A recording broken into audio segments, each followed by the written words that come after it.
Howdy, folks, and welcome back to another episode of Follow the Leader. I'm your host, Lee Larson, and joining me from Florida today, Ben Candelora. Thank you.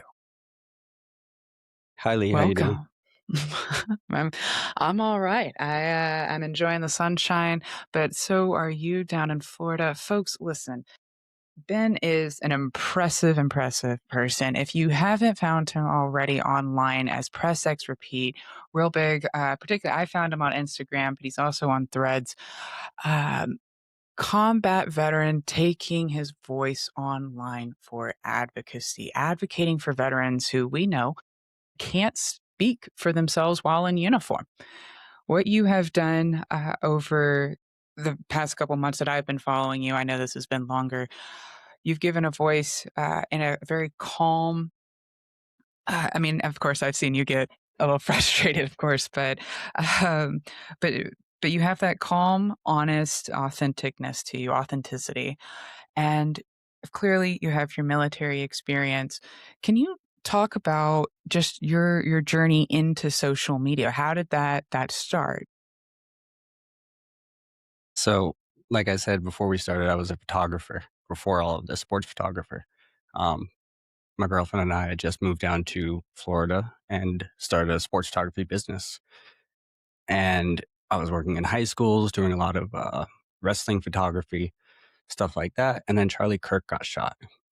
And my town decided they were going to try to change the name of a road to Charlie Kirk Boulevard.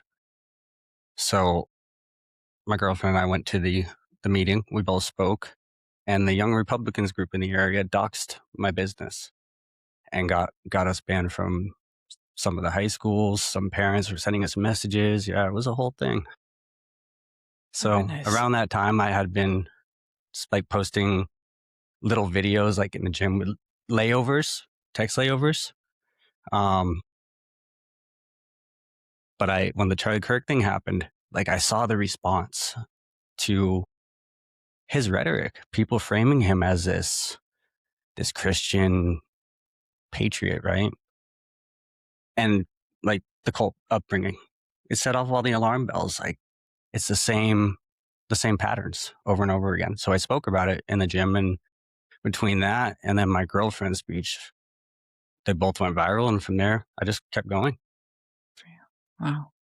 That must have been uh, terrifying to go up against such an overwhelming audience that wanted one direction. That's incredibly courageous of you and your girlfriend. Thank you both. You would have been surprised though that like in the town hall meeting, only like two or three people spoke for it. Everybody else was against it. So they voted it down in the end. But yeah. That's particularly interesting that it was voted down and then it, you know, largely wasn't supported, but yet you were so acutely targeted as if you were somehow responsible in his death by not wanting to commemorate a school. Like, that's a very strange response for them. Go ahead. And well, it wasn't even just like a single road. There was a business owner in the area who posted something on Facebook. I don't even remember what the original comment was. It wasn't celebratory. It was more like indifference about Charlie Kirk's death. I'm going to keep looking at my screen. I'm not sure how this You're is going to fine. work. You're all good. um, yeah, it wasn't celebratory. It was just indifference. And the mayor specifically was trying to change about a 250-foot stretch of road directly in front of her house Mhm. to Charlie Kirk Boulevard. Yeah. So it was a weaponized use of his position. Vindictive. It was corrupt. Absolutely. And and this is the thing that started to get you more public online and vocal. You served in the military. Was your family military? How did you what brought you into the military? And talk about actually before we get into the military, what was your upbringing prior to that? So I was raised homeschooled Christian, um, very traditional Christian. Um, the women weren't allowed to work. Men were the only people who spoke in the church, like arranged marriages, no dating. It was a cult, pretty much. Um, yeah, so I was in that for about 15 years, I'd say. I don't remember exactly when we joined. I know I was incredibly young, probably 4 or 5, somewhere in that range. Um, yeah, so that was my pretty much toddler till 18-year-old experience. Um, Was that in a rural setting or urban, or yeah, it where was in was Maine. like, rural Maine, or, like, I've Um, about 15 miles over the border. Fabric okay, Fair is pretty close to it. So, like, Maine and okay, New Hampshire border. I worked in yeah. New Hampshire for a while, actually, as a waiter right before I joined the Army. So, was the army a way to get out, or, like, how did you find the military? Or was that Yeah, it part was, it of the was, theology of the group? Like, did the group support and emphasize military, and was that a no, prominent absolutely part? not. No, Really? they discouraged anybody leaving, going anywhere. It was sheltered. It was, you didn't associate with people outside of the church. It was meant to trap you pretty much. Because I know for me and a lot of the other kids that ended up leaving, um, like it's, you don't know anything about the real world. Nothing. Basic training was the biggest culture shock in my life. Like, um, yeah, for me, it was just a way out. Honestly, Absolutely. it was a snap decision. Um, I had, I had been flirting with the idea for like since 9/11, basically. I remember 9/11 vividly. We were homeschooled. Um, I don't know, just seeing the towers, everything that happened that day. That I fell for it. Like the whole, these people are our enemies. We have to get them all right.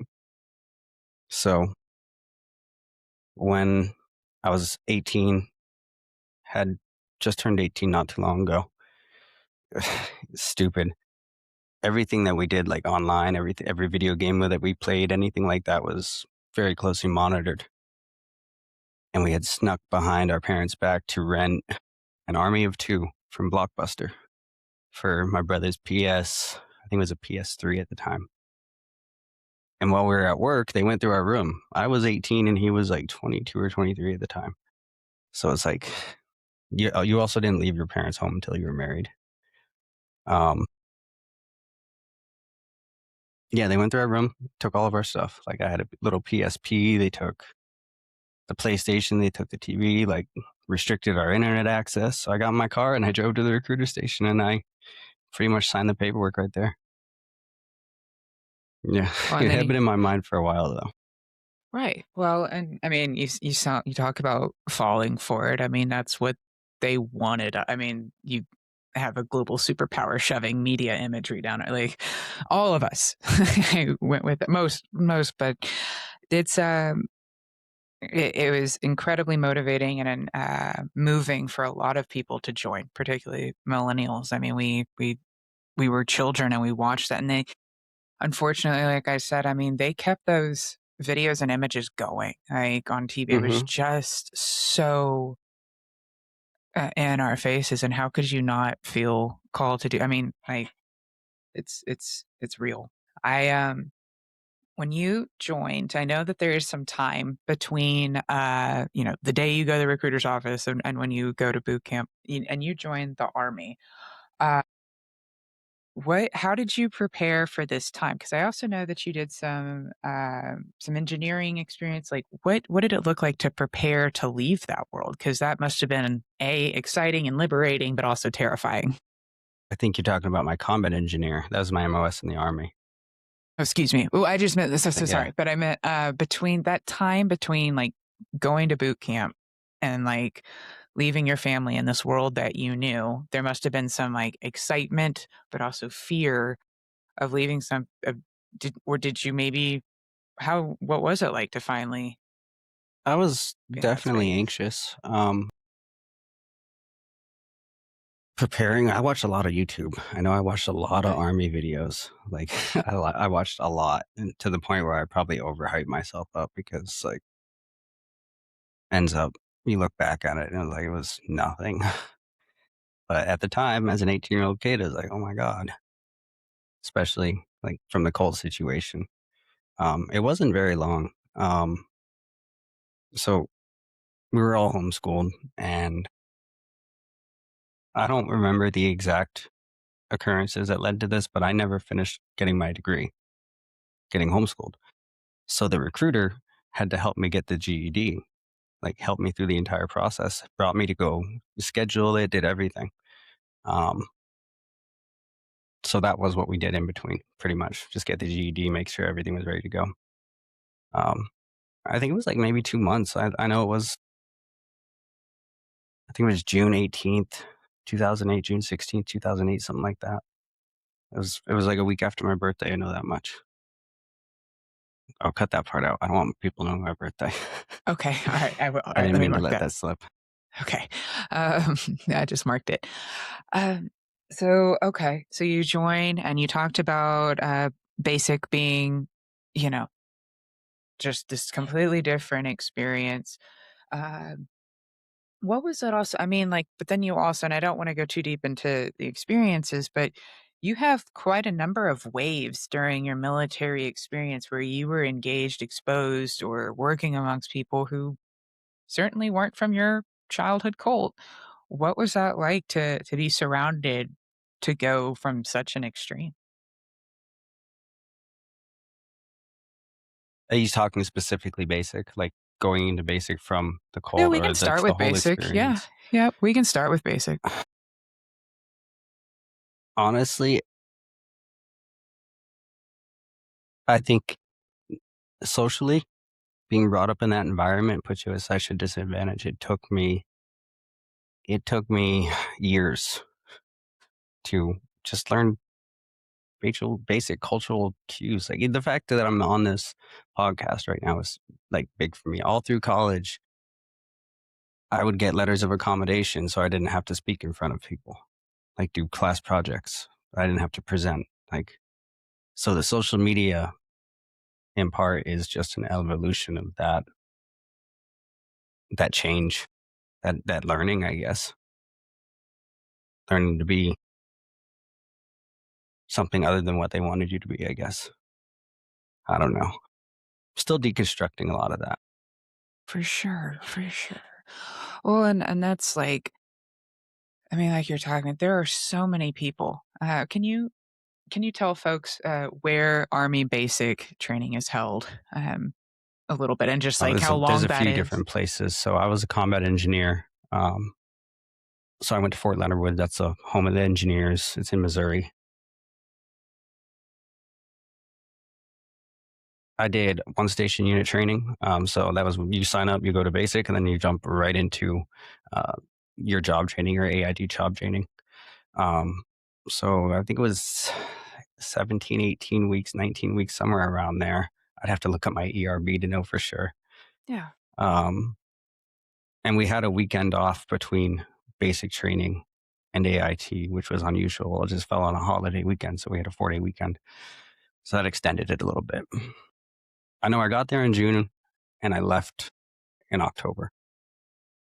And in that time, did you, again, coming from your faith and your belief background, when you got to the military, were you trying to go to church? Were you exploring, or where were you now that you had left I one did. environment one new? Okay. So I went to church in basic for the prime reason to get out of the barracks.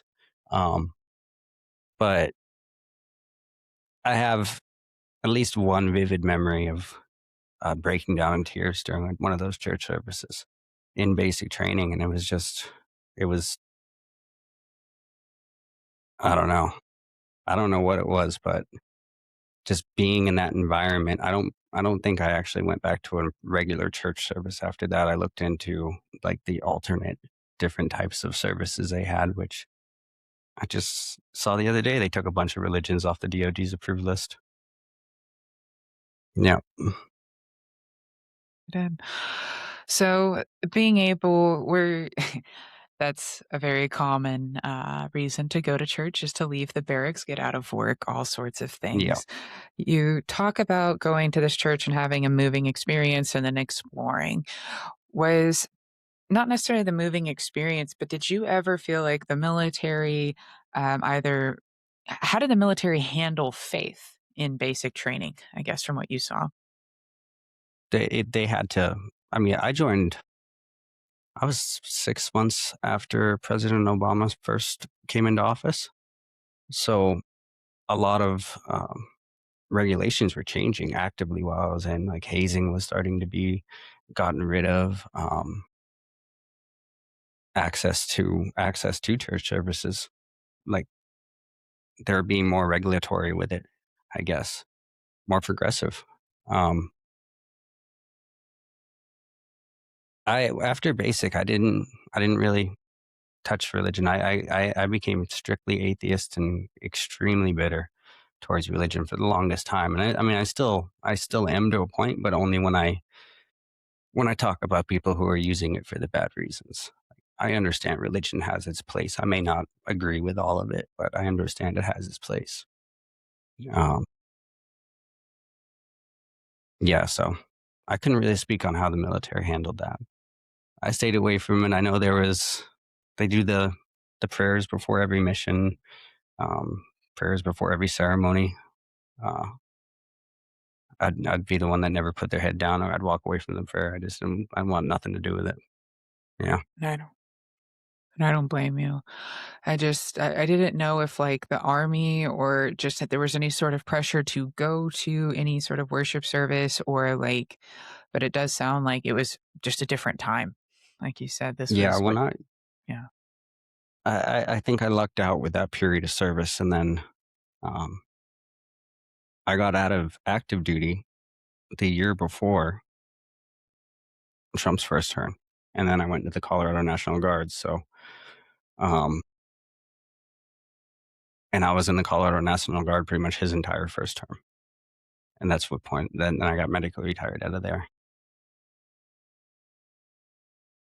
Well, Yeah, I think I lucked out because we didn't get any of the too much of the policies, like the stuff that they're pushing now, the Christian nationalism and all that. and that makes sense, and, um, did you find, like you said that you were strictly against, faith, that you went straight atheist. Did you find other folks, other soldiers that were atheists with you? Did you find any sort of like, what was that Very looking few, like? Okay. very few. Especially like I mentioned, the prayers before missions, like that would be the least. Usually, just make me maybe one other person. Um, I don't know. I think, well, from what I've experienced, especially after the military, is with veterans and who go through PTSD or something like that, a lot of them turn to becoming hardcore religious people. And I think because of my upbringing, because of what I went through as a child, the whole institutionalized, that whole that whole thing just never has been an option to me. So Well, that would make sense that the concept was just harmful, the way it was presented. And especially, like you said, to feel alone, like, and not have other atheists in your support. Did you feel, I know that you went from such an extreme environment of this cult to the military. Now it's very diverse, but it's also kind of also its own cult thing going on too. Uh, yeah, did you find was there, like, a sort of safety you felt early on in the military with the structure, the cult similarities? absolutely. Yeah. Florida, the move to Florida right before the Charlie Kirk thing, like I'd been here a year before the Charlie Kirk thing. And in that year, that was the first time pretty much my entire life that I hadn't been either in some sort of an institution or um, stuck in an area, stuck in a, I don't know, I'm a big believer in energy. Yeah. And Yeah. Colorado, like I spent 15 years there. I deployed 3 times out of there. Same town. Like I had so many friends come and go because military, you know. Um, I don't know. Colorado just seemed to have a block for my mental health. That's another aspect of a lot of why I talk now because I was just never in the headspace to before. I don't know. Yeah, and it was just such a sense of, also trying to, like, sift through too. That is such a hard part is once you start talking, it's like word vomit, and then it's like sifting through what happened where because it's almost like a file cabinet of papers has just been tossed up in the air, and it's like, figure it out. And it's really jarring, and that's a lot of work. I know that Colorado also gets heralded as, like, this veterans paradise, and when you're there and it's not the paradise, that's oof, that, Better than here. I'll say that much for sure. that's 100%. Yeah. I mean, I don't know. The VA is 100% better in Colorado. It's less it's less virtue signaling and actual care. You know, see that a lot down here in Florida. Like we love our veterans and all that, but when it comes time to actually do anything, my experience, every experience I've had with the VA since I got down here has been horrible. That is one thing I do miss about Colorado: the VA and skiing. yeah, yeah, and, the hiking. Did Yeah, you do some well, hiking? I did, like, the first 6, 7 years I was there, around the time that I got out of active duty. One of the reasons I got out is my back was just it was bad. I couldn't even put a ruck on and take, like, 3 or 4 steps without collapsing, and I had spent my entire time in the military maxing my runs, and I was at the point where I was losing 2 to 3 minutes on a single run just because my back was giving out. Yeah, I figured go to school at that point. Yeah. Oh, and, and the toll, like you were talking about, the wrecking, the maxing out, this, like, truly, like, giving so much of yourself as you're breaking down. Can you talk about, I know that you went on 3 deployments. What made you, like, leave? Or, like, was there a political event, or was it just, like, a sort of like, "I'm done"? Uh, So, at the time, I've changed a lot over the years. At the time, I got out because deployments were slowing down, and I enjoyed deployments. Like, if I could have spent my entire time deployed, I would have. It's life was easier, and like I was, yeah, that's the best way to put it. Life was easier. I'm not sure how it was in the Air Force, but there's a lot of service members who, when given that, I don't know, that mission, that singular goal, right? That's when they really lock in. And for me, deployment was that. I love deployment, no distractions. Uh, yeah. when you were deployed, was, so it's such a unique thing because, like you said, the virtue signaling or just like the "we love our troops," but there's also this very romanticized idea that people are putting themselves in situations all for their country. And yes, that's true in theory, but really, when you're in that situation, you're in there and you're going for the person next to you, and you are bonded by these people. What did it look like as how did it look like to bond? Were you talking about faith? Were you talking about families? Like how do those bonds form? Experiences, really. I think that's the one thing, the people that you had the most experiences with are the ones that you end up, I don't know, keeping in touch with, I guess. For me, like I only have 2 or 3 people that I still talk to from the military. And that was 12 years. 12 years and 2 or 3 people. Um, you form friend groups and all that too, especially as single soldiers. Like you have the group of friends you go out with, or the guys you go to the gym with. It varies, but I say the biggest thing would be the guys that you had the experiences with. And I say You guys because at the time my MOS was all male. Like there was no women allowed in my MOS when I was in. well, and your point about deploying because it's so simple is not an isolated point. I knew and cared deeply for someone who had been on 25 deployments because of that same mentality, and or something like that. It was in between 22 and 25. But my point being, he said the same thing. I could just log I was good at my job. And I Yeah, liked being good at that job. And when I was not at that job, I wasn't really that good at other things. Like, it was like, I felt like, I love my kids, but I was an inadequate like, I don't, like, you don't know what you're doing as a parent. And like, you don't know, like, it's just like all these things that are in mundane real world, you have to make yeah, decisions about constantly, and emotional like things. And I just, I could deploy and be one I just lock in, and, but unfortunately, he got neck and back jumping out of planes, all sorts of issues.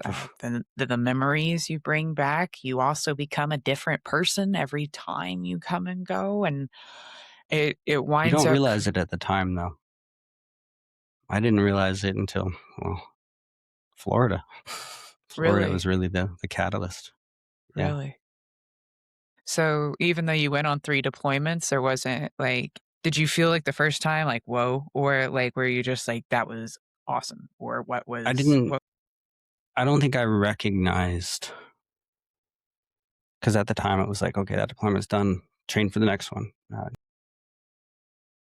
it was just never, it was a cycle. You come back from deployment, you go on training cycle, you go on deployment cycle. And it was when Afghanistan, they were doing the surge in Afghanistan was right when I joined, right as Afghanistan was drawing down or Iraq was drawing down. I never had to go to Iraq. Um, yeah, I don't know. I didn't realize the mental toll really. Because at the time when you're going through all that stuff, you don't think about it in that way. You just think about, oh, my life sucks. Once you get out of that mindset and you clear all those hurdles, you look back on it. And that's when you start to, well, for me at least, that's when I start to construct how it all happened, I guess. I don't know. All of this is very new to me, talking about mental health, because growing up, anything to do with mental health was an evil spirit. So that was, you didn't have anything wrong with your mental health. I remember I told this story on a reel, I think. I remember my my aunt was dating or married a guy. We didn't know him that well. They invited him to the church and they did the whole laying of hands, casting out of spirits thing on him. And he was a paranoid schizophrenic. And he started rolling around on the floor, throwing chairs around, growling like all the kids were getting shoveled into the side room. And at the time, they said, proof. There it is. We cast out the evil spirit. He murdered my aunt like 6 months later. Looking back, seeing and thinking about that whole situation and understanding mental health, like that poor guy in that situation, at least, like they surround him with 8 or 10 people that he doesn't know. I don't know. It's all been a flood of understanding, at least the mental health aspect.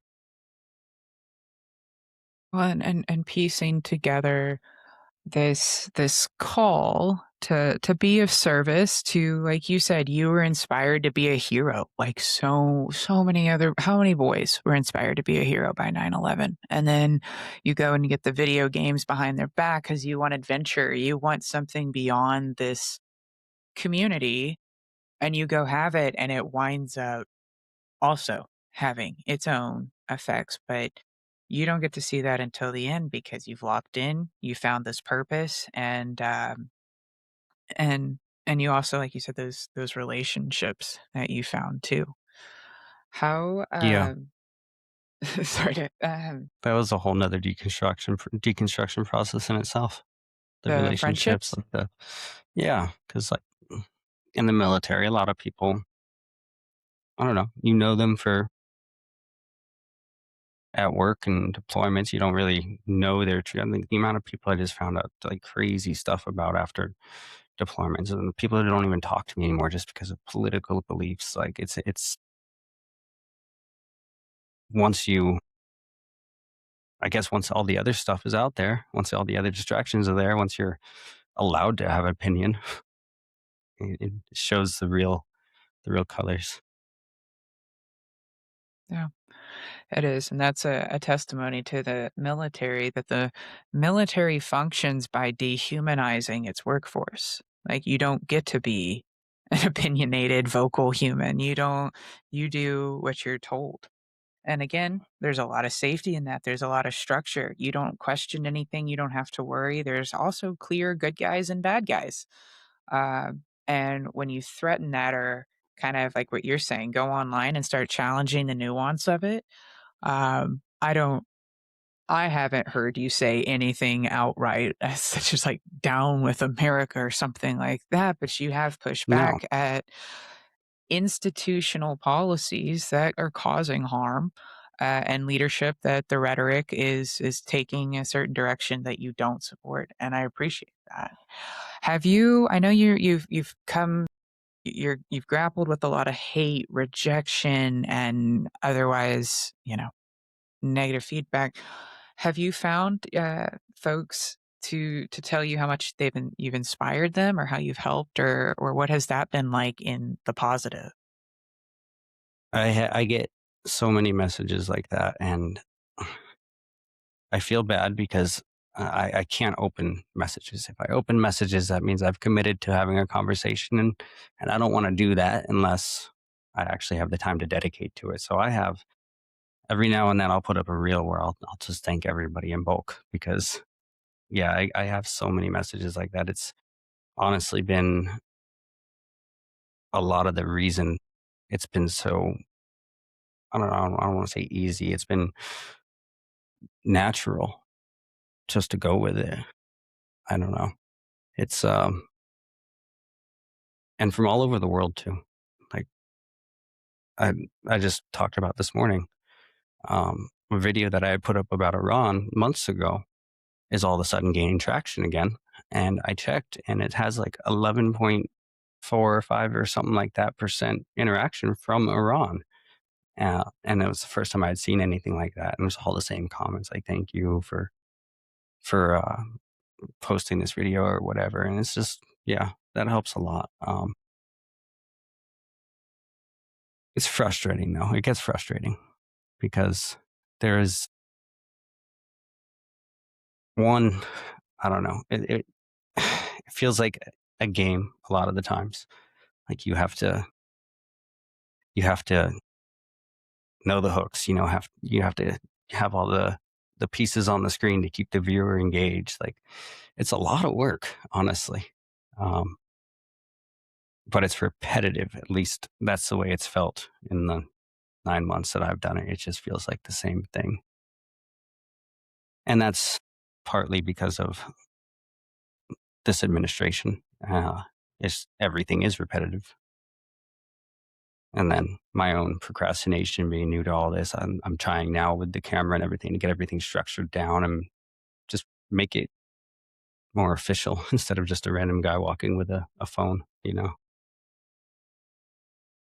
Well, it certainly looks official, and you're not just a random guy walking around with a phone, and, I'm not surprised that you're getting these overwhelming messages because just by naming harms without even going deep into the details of sharing, these the wounds themselves, uh, as you just shared with me, I mean, you don't have the language or the wherewithal until you need it. And that's a really scary place to be. And to have someone like you online that is like giving language to certain things uh, can honestly just be the door to a whole other path of healing. So again, not surprised that you're seeing the positive feedback and uh, And you know, as well as others, that a lot of that negative feedback, yes, people have different political ideologies, okay, but a lot of the hate too is projection. Like, they can't afford to question and challenge. It shows more about your growth, and that's a scary and isolating place to be too. Is healing is also isolating, and that sucks. Like, Uh, the thing that benefits me a lot is I've been I've self isolated myself for I don't know what year are we in now, 2026, about 6 years basically. I don't have a friend group. I don't like going out. I don't like being. I I hate being in groups of people. I hate being in crowds. That's why, like, when I first started doing this, like, I got all excited and I ran off to Chicago and or spent a week there, um, or a weekend there documenting ice with my camera because I figured I have the experience. Like, I used the GI Bill to get a photography degree. I spent the weekend there and then not long after went to DC for a weekend. And after that, I was wiped out. Like, I overestimated my my preparedness, my readiness to be at that point, where because I do want to get there. That's a lot of the reason I signed up on the podcast. That was one of the things that I've been avoiding because it uh, challenges my isolation, really. I guess because I you do get tired of it, um, and I spent a lot of it in a really bad place. So yeah. Well, again, thank you for trusting me and trusting this audience. And like you said, I mean, these conferences, those creator, and you see it online and you want to be there, and it's like where the action is. And I get it. Like, I live in Montana. Like, I watch all these urban creator conferences all the time, and there is that pull. I also feel the same way where I'll go into cities and then be like, whoa, I haven't even touched the conference yet. Like, the city itself, from the airport to the hotel, I'm like, oh, here we go. But, but I think yes, I hope that you continue seeking, to get your message more public. Like, if the mission is to bring the message forward, then I hope maybe, that will drive you. It sounds like it is. But I'm trying. so much there's so much space to be where you and your skills and your level is, and there's so much wonder, like, because when you do start joining those things, yes, you grow, and I want you to, but, like, also right now and where you are, you're in total control of everything, and that must be really nice after time. It doesn't feel that way. Trust me. Well, It does not no. feel that way. I'm just like, we weren't even allowed to have social media growing up. Um, my first Facebook was when I was in the military in 2008. And I don't know, all of this is completely new to me.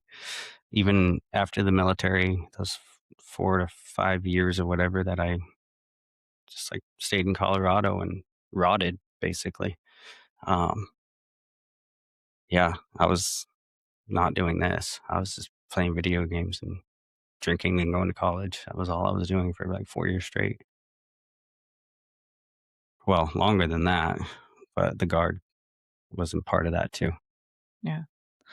Do you feel like you were talking about partying? Do you feel, we've talked about the military changing in so many different ways. Do you feel like it grew you up, like, particularly, like, basic and, like, or do you feel like it further separate you talked about living in the cold, like, you already felt like you didn't understand the world. Then you get into the military, which is close to the world, but it's still not the world, because the military is a world in itself.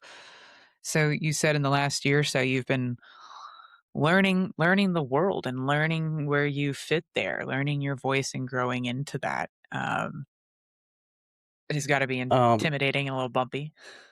the military for where I came out of, I think it was good for like a just big shock to my system.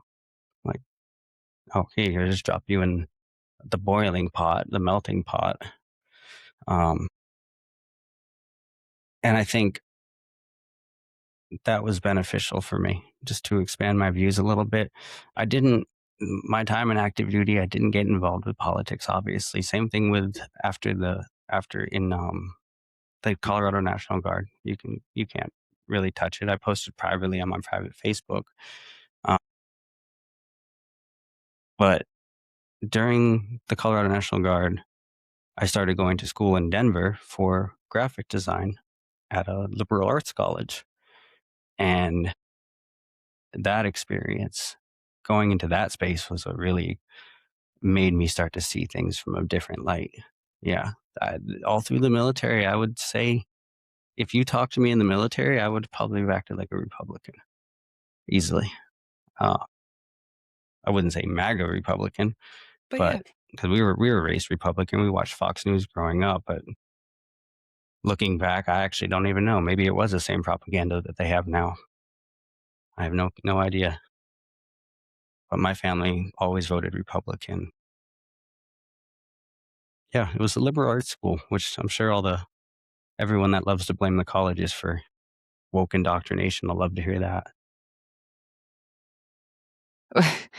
I mean, they'll blame the liberal arts school for indoctrination while we just talked about the military's indoctrination, so it's like, Yeah, but the, I think, yes, there's a lot that like, the ideologies you're now exposed to, the different people, like, the different but I also really like that inherently in graphic design, creativity, like, you're creative. You're expressing, and it doesn't surprise me that it almost like you could have put your crew in an arts program and you might have been quote unquote more liberal by the end of it just because you got to express and wrestle with some things as well. Maybe, I don't know. But that there is a sort of individuality that comes out in creativity, a creative expression that doesn't there's just a lot of that's cool almost in some weird life therapy like way that you the got this graphics program. design, I hated the graphic design, to be honest. I ended up going back for the photography degree because I had to take an intro to a photography class, and the VA bought me a small little Canon camera to use, and I did the graphics design because as a kid, I started playing around with Adobe Photoshop doing like graphics for sports forums back in the day when people would go on forums and talk to each other. Yeah. So when I got out of the military, I was like, well, I like that, so I'll try that. Ended up, I hated it. I just hated sitting at a desk all day, and here I am sitting at a desk all day. But it's about that individual creative expression, I think, and that's what's so just to hear your story, like the journey over this conversation, it's like this person who just kept running from like the chains of cult mentality until finally they got the medium to express themselves and then be like, "Ugh, this is my story. This is what I believe in. These are the problems I have with the world." Because guess what? There's a lot of them, and it's really it's Yeah, empowering. It's beautiful, and it's deeply human. You I talk I, I made fun honestly. Like when I first went to that school, I remember like the first 2 weeks I was there. I remember they had a safe space room, and at the time, I remember I kind of laughed at it, but I don't know. I remember exactly how much longer into the degree I was, but I was sitting in the veterans room, the locked veterans room, separate away from everyone else. And I had this moment of realization. I am sitting in my safe space and I enjoy it and it's good for me. Like it's helping me with my homework and I don't know, just exposing yourself to all those different viewpoints. And I chose theology class as an elective just so I could learn more about all world religions. And that's what kind of brought me back to the spirituality aspect of my life and just nothing organized. Um, well, it laid the groundwork, I would say. Yeah, that college was the jumping off point. Yeah. Well, you talk about having your back injury. How has the recovery been like recently? Are you active? Are you still doing some PT?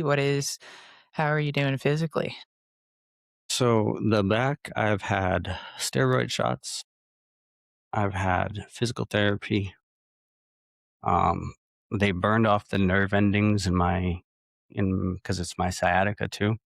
So they burned off the nerve endings in that area. So when it was pinching, I wouldn't feel it. Um, but all that stuff is temporary. It goes away. It's just a treatment plan. They've talked about surgery, but it's not guaranteed to work. And as of now, as long as I don't put a load under my back, I don't stand for too long, I can lean back in my chair. Um, like I go to the gym. I don't do cardio. I can't run. If I might be able to get on a bike, but only if my back is supported on the bike, so like a seated bike. Um, it's manageable. It's just there are a lot of. I can't say I want to run, so I'm not too mad about that. Yeah, Yeah. it's not too bad. It has Well, its good days and its bad days. you talk about the VA differences between Colorado and Florida, and that is a constant conversation or a topic I see you bringing up is VA coverage, VA experience, accessibility. Because when there's any sort of withdrawal or just any sort of major change that restricts people's access to the VA, as you know, you're very reliant on that. It's life changing. I mean, it's that is how you get medical services. Um, it does feel like that falls in line with this pattern of the military, like using and discarding its troops. Is that a sentiment that you feel? Like, do you have any sort of anger or frustration with the Like, how like when you think about it, what does that feel like? Um, I've had very different experiences at the VA. Um, Colorado, great for the most part. Some little bad experiences, but it all comes down to if they're giving the system the tools it needs to succeed. Um, and that hasn't been a priority recently.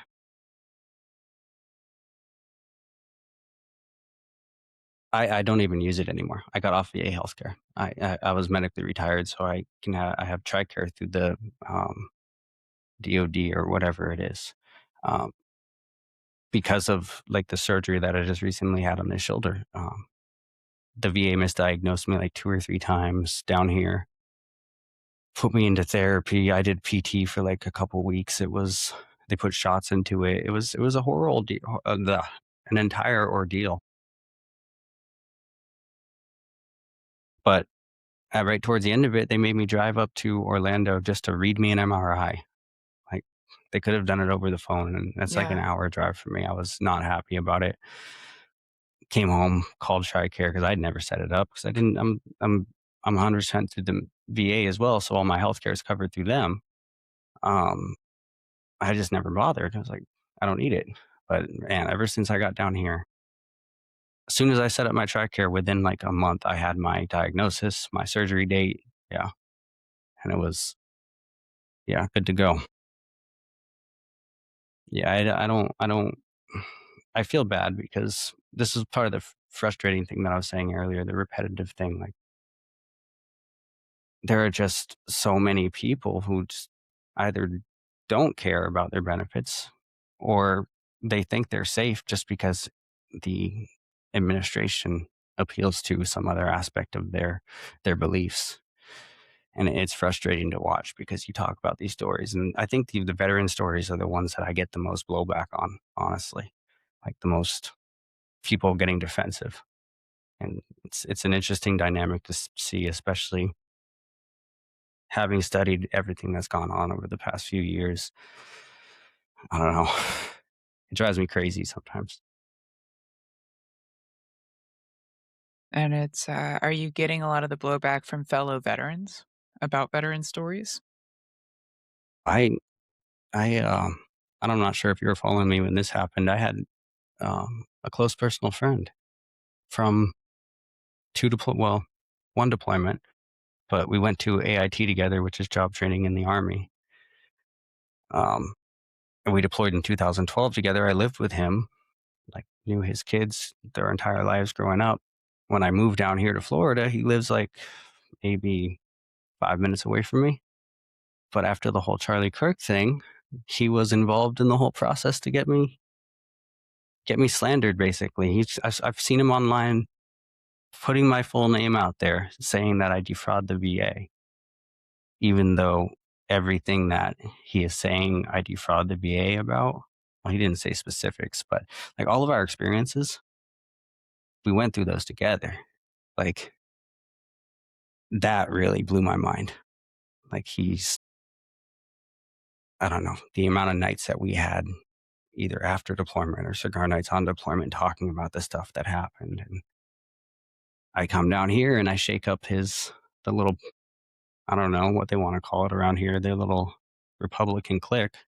They're MAGA. They're nuts. They're crazy. Shake that up and he just becomes a different person.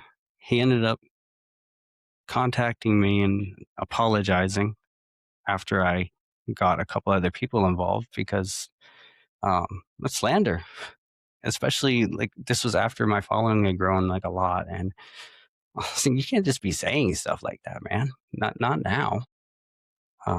He ended up calling me, apologizing, asking if we could move on, but I'm not like that anymore, man. I've forgiven too many people in my life and had it fight me back. So unless someone shows a pattern of change, I don't let them back into my orbit. So I told them, no, you're good. Yeah. It's crazy. Just what people will excuse, what people will change on, all in the name of these convictions.